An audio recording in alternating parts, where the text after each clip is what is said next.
Uniti per la legalità, la sicurezza e le libertà sindacali, questo è il titolo del convegno svolto questa mattina a Casa San Filippo nel Parco Archeologico Valle dei Templi, un convegno svolto in concomitanza con il quarto congresso provinciale organizzato dal SILP, Sindacato Italiano Lavoratori di Polizia, per la CGIL. Oggi si tagliano uffici, si riducono i presidi, senza pensare che il cittadino ha bisogno di sicurezza maggiore rispetto al passato. Poi ovviamente questo bisogno di sicurezza deve essere confortato da proposte. Noi in questo senso, nei congressi che stiamo tenendo in tutta Italia, la nostra proposta è quella di unire le forze, una sala operativa unica dove polizia, carabinieri e perché no il 118 possano insieme coordinarsi in un intervento che sia più rapido e più efficiente verso il cittadino, e unire le forze anche in termini di spesa sta a significare maggiore coordinamento e minore riduzione per un accentramento dei centri di spesa di tutti i vari corpi di polizia. Un dibattito aperto sulle attuali questioni afferenti alla crisi economica e il mondo del lavoro, ma al centro del dibattito soprattutto i tagli operati sul sistema sicurezza del Paese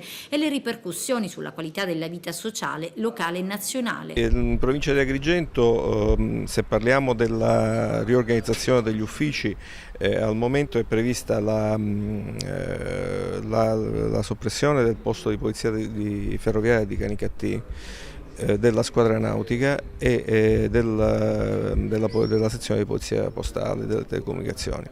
Preciso che comunque il personale verrà sicuramente ricollocato e svolgerà le sue funzioni all'interno degli altri uffici della questura. Ad Agrigento sono 672 i vincitori di concorso per la Polizia di Stato in attesa di poter entrare a pieno titolo in qualità di agenti, eppure è stato bandito da parte dell'amministrazione un altro concorso per 650 posti, situazione che Vito Alagna, segretario provinciale del SILP, commenta così. Per usare un eufemismo molto garbato, proprio una questione secondo me incivile, nel senso che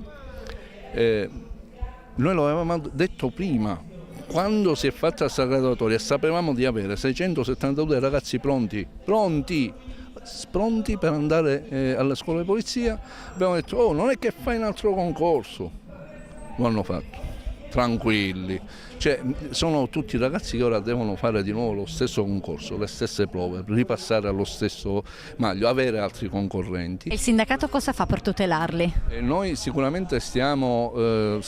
provvedendo a fare, come già anticipato pure nella mia relazione congressuale, dei ricorsi per chi ovviamente lo vorrà fare, perché sono ricorsi al TAR, quindi ci stiamo organizzando, stiamo vedendo con i nostri uffici legali e di CGIL come fare.